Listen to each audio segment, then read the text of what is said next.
Bonjour à tous. Voici quelques petites directives pour la situation la catapulte.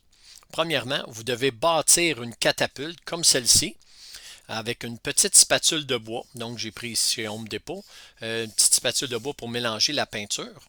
Ensuite, vous allez avoir besoin d'une cuillère qui est quand même assez rigide. Pourquoi? Parce qu'on veut être capable de propulser des petits projectiles à l'aide de la cuillère. Ici, j'ai une cuillère de plastique achetée chez Dollarama, mais n'importe quelle cuillère peut faire l'affaire. Mais ne prenez pas les petites cuillères en plastique blanche car elles sont trop flexibles. Ça prend quand même une cuillère assez rigide. Vous avez aussi besoin d'un petit bloc de bois que j'ai placé ici et la distance entre la cuillère et la petite spatule de bois à l'arrière, c'est environ 2 doigts. Donc, c'est important d'avoir à peu près cette distance-là. Et ça prend un petit bloc de bois, quelque chose qui est quand même assez rigide. Vous pouvez prendre des blocs Lego ou peu importe, mais pas une boîte de carton. Ensuite, on va mettre du ruban à masquer tout le tour, ce qu'on appelle du masking tape. Et puis, ce qui va nous rester à faire, c'est faire un petit endroit où on va pouvoir asseoir un projectile. Donc, je prends juste un petit ruban à masquer, je fais un tour comme ça, puis je vais aplatir ici au centre pour être capable de mettre un petit projectile. C'est bon? Donc, quand vous allez utiliser votre catapulte, faite maison, vous allez utiliser votre rapporteur d'angle pour placer, pour être capable de calculer votre angle d'élévation. Ça doit varier entre 20 et 70 degrés. Donc, je vais commencer avec 20 degrés. Donc, vous vous placez comme ça à 20 degrés. On se place vis-à-vis le mur. Donc, je vais avoir mon mur où l'extrémité de la petite spatule de bois va être appuyée.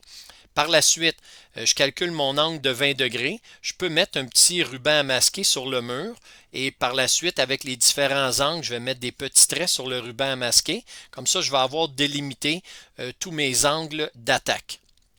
Donc, quand j'ai calculé mon angle d'élévation qui est ici, de 20 degrés, après ça, je vais faire la même chose pour 30 degrés. On va faire la même chose pour 40 degrés, ainsi de suite.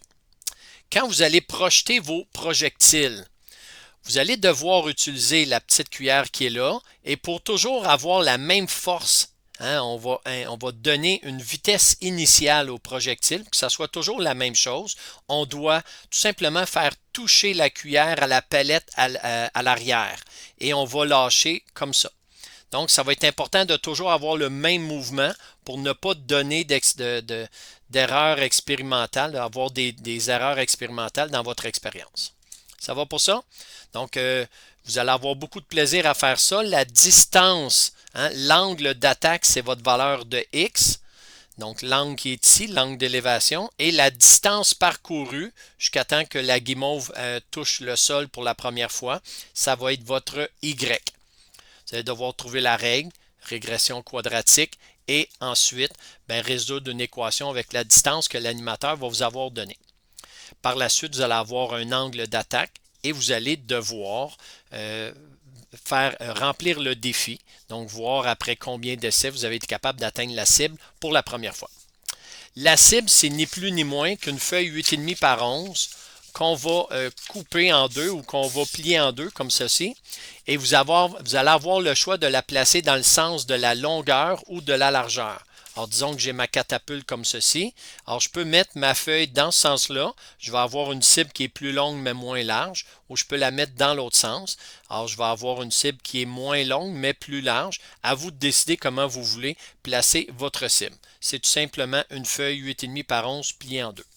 Voilà pour la situation, la catapulte.